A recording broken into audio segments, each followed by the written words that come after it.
Xbox Game Pass in October is looking like an all-timer, looking like it's going to be one of the best months we've had in the service. So we will go over everything that is announced so far. Of course, there are still more announcements to be coming for the month. Sony details how successful the PlayStation 5 generation has been. And there's been people commenting on this, the usual suspects. Like Mike Ybarra has a comment, so we will take a look at that. EA potentially going to be selling and going private. This is a very interesting thing that could have a huge effect on the gaming industry. And Final Fantasy VII Remake Part 3 already has a ton of content that has been made for it. But before we do get into it, if I could ask you guys to please consider subscribing, sharing, and liking the video. It's more important now than ever because the algorithm and the pushing out my videos to subscribers for some reason is just completely fallen off. So if you could help me out just by doing those small little things, I would appreciate it. But let's get into the news.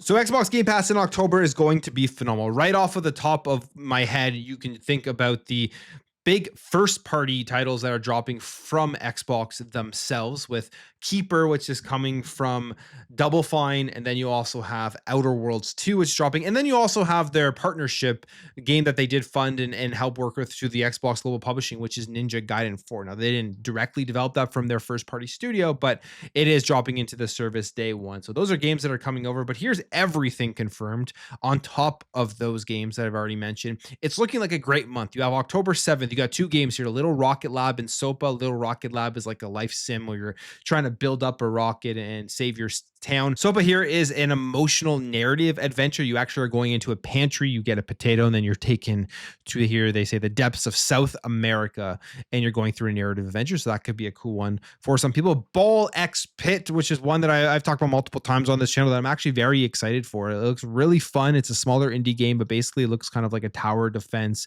game mixed with pinball and stuff. So looks great. Like, I love these styles of games that are just pure fun you jump into and play. This one I'm actually excited and will be playing this one when it does end up dropping here on to Xbox Game Pass. We also have Keeper, as I mentioned, coming on October 17th. That's the new one from Double Fine.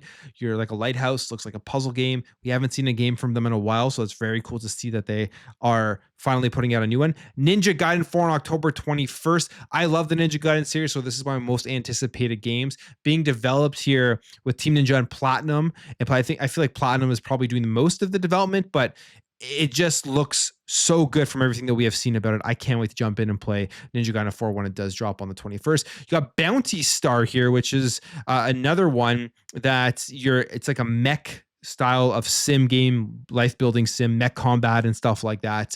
And they say here Bounty Star is an over the shoulder 3D action game that marks mech combat and customization with farming and base building. So if you're into that type of stuff, you'll want to check that one out. Moonlighter 2, the Moonlighter series is really cool. Kind of reminds me of Zelda.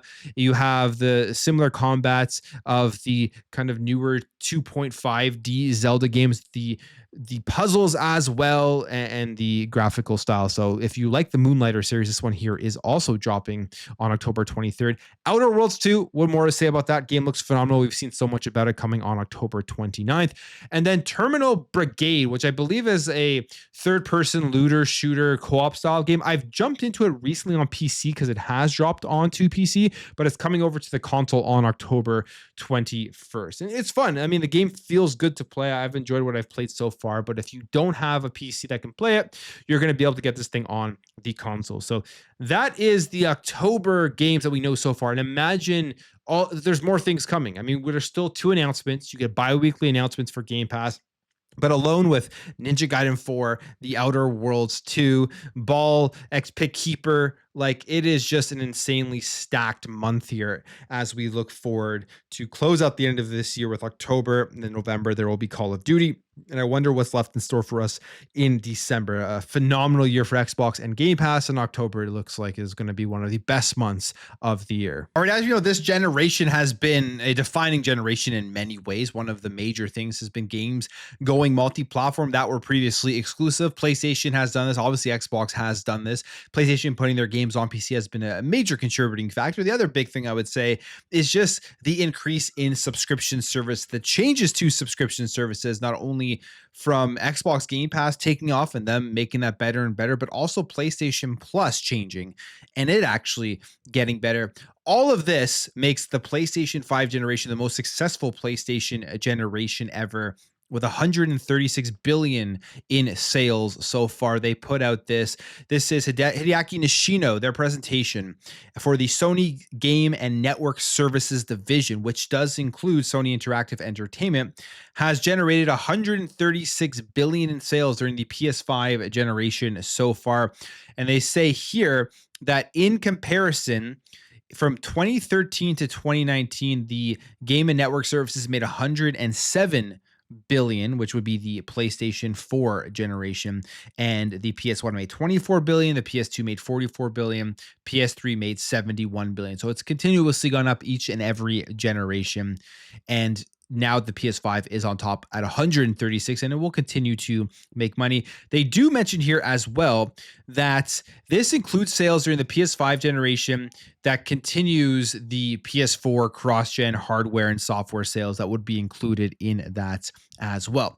So very successful generation for PlayStation 5, but this isn't just because of the console. There's so many contributing factors to this, and I would say probably the biggest thing here is putting their games onto PC and putting things in more places, as well as selling the cross-platform stuff, as they do mention. And then I think just the complete change in way that the industry is going, the promotion of subscription services, the promotion of PlayStation Plus has also helped them. Clearly, the PS5 generation has been the generation at PlayStation where you get to pay into PlayStation in more ways than ever before. And that completely contributes to them having such a successful generation.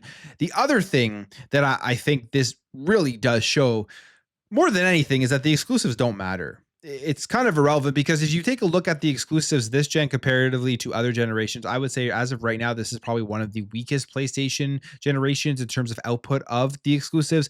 And what we're seeing on the monthly sales charts is that people are not buying PS5 to play the exclusives. They are buying them to play the Fortnites, the Call of Duties, the third-party stuff, the stuff where every single penny spent within the PlayStation Store, within the PlayStation Network, is contributing to this. Even if it's a free-to-play game, if you're doing the microtransactions, it contributes to this amount of revenue.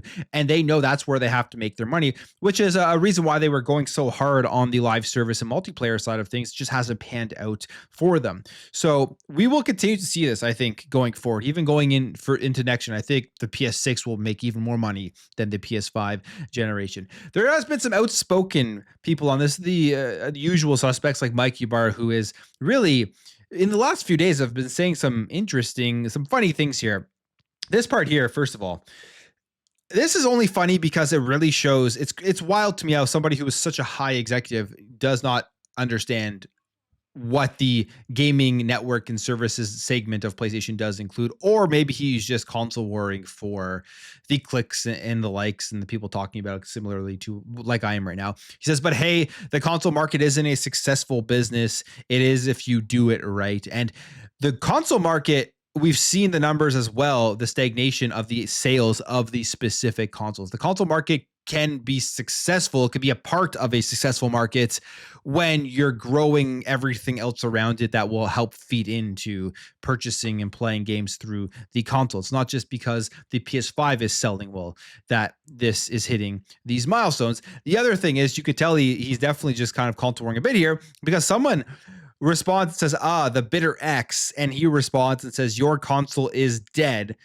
assuming that this person, I guess, plays on Xbox, and they respond saying that they play on PC. So it's hilarious to see Mike Ybarra recently on Twitter just saying, I think, ridiculous things, but also just kind of things that are objectively wrong when you look at the numbers that we have seen throughout this generation so far.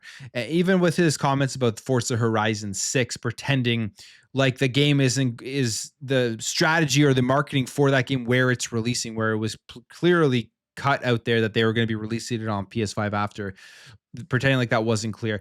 Lots of things from him lately, and I'm sure we will see more because he is very outspoken and always gets people talking with his takes on gaming, although he isn't a part of gaming anymore because right now he is for the CEO of Prize Picks, obviously previously at Blizzard, and then Microsoft. I think let go from Microsoft twice in his career. All right, there's a major change potentially about to happen in the gaming industry, and this has to do with EA.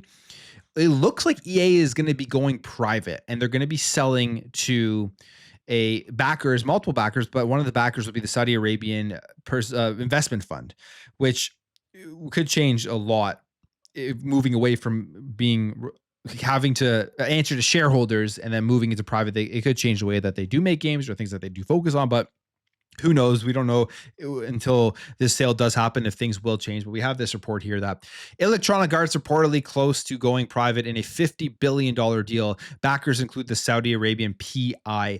And this was reported by the Wall Street Journal, which says that they're close to this deal going through. Citing sources familiar with the plans, the report indicates that the buyout would be funded by a group of investors, including the private equity firm Silver Lake, as well as the Saudi Arabian Public Investment Fund. And obviously the details are scarce, but this could be announced this upcoming week, so we could get a lot more information about this. The Saudi Arabian PIF are already massive investors. They've invested in Nintendo, and I think they continuously increased their stake there, the Embracer Group, and Capcom. So now they're trying to be a part of this privatization of EA. And you have to ask, what would this mean? And we don't know. There's just speculation at this point. Maybe nothing will change. Maybe EA is on a very good trajectory from the business perspective of things, that the investors that are coming in here just want it to keep going, and they just want to continue to make the money off of it, because EA has turned things around over the last number of years. You just think about where they were when there was the whole controversy with the Battlefront games to where they are now. They have games they have single player experiences that are doing well. They have multiplayer experiences that obviously do well every single year, sports games, and you have Battlefield 6 that's just coming out around the corner. But you have to think maybe some things will change. Maybe they will change the style of games that they make. Maybe they will double and triple and quadruple down on games that are guaranteed to give recurring revenue. Whenever we see these sales, I always think, like when Tencent was potentially going to buy Ubisoft, as we know that didn't happen. They just got some more investment into the company. You have to always think about, will they double and triple down on microtransactions, maybe mobile gaming, because that's where the market has the most of money available to them. But with EA, some of the things that they do is they do put out some indie games. They invest in smaller titles at times, and maybe they stop doing that. You don't know, but this deal has not yet to be announced, and we will see if it does end up going through, if there will be big changes here at EA. Could be for the better, could be for the worse. We'll wait to judge it if it does happen. And finally, Final Fantasy VII Remake Part 3. This game's already in the works. The first question that comes to mind is, this one, I believe, is still part of that exclusivity deal with PlayStation, and they'll probably release it there first. I wonder by the time this one comes out if part 2 will be releasing on Xbox as well. But we have this here. There's a lot of playable content, so this one could be coming out closer than we think. Today, a lot of positive development for Final Fantasy VII Remake series have developed recently. Less than 2 weeks ago, the director of the series confirmed that the entire series has been confirmed for Xbox and the Switch 2. Moreover, a recent claim stated that Final Fantasy VII Rebirth will arrive on Xbox and Switch 2 in 2026. So those are two good revelations here for people who have been waiting to know if those are coming out on Xbox and the Nintendo Switch 2. And they say here that they have now received a positive update on FF7 Remake Part 3. During an interview with Automaton, Final Fantasy VII Rebirth director Naoki Hamaguchi provided an update on Remake Part 3. And he says here, when it comes to the content that they have created so far, that they will be able to deliver a proper high-quality third installment, and added that Final Fantasy VII Remake Part 3 development is going really well. Everything is shaping up nicely, and a lot of the content is already playable. And the title already has the direction and form that are firmly set in place. So maybe we'll see more about this game here next year. Probably they may go out and do some big Final Fantasy VII Remake announcements for the dates of the Xbox and Switch 2 versions for the Part 2, and then give a trailer for Part 3, which you still have to ask here, Is this going to launch exclusively on PlayStation? Was this part 3 included in that exclusive deal for the first two parts, or are they out of that now? Because a lot of the talk from Square Enix seems like they aren't in any more deals. There is no more exclusivity. So I wonder if this was a part of it when they originally made the Final Fantasy VII Remake deal. But that's it for me. I'll end the video there. If you did enjoy this video, hit that thumbs up. If you're new here, hit that subscribe, and I'll catch you guys in the next video.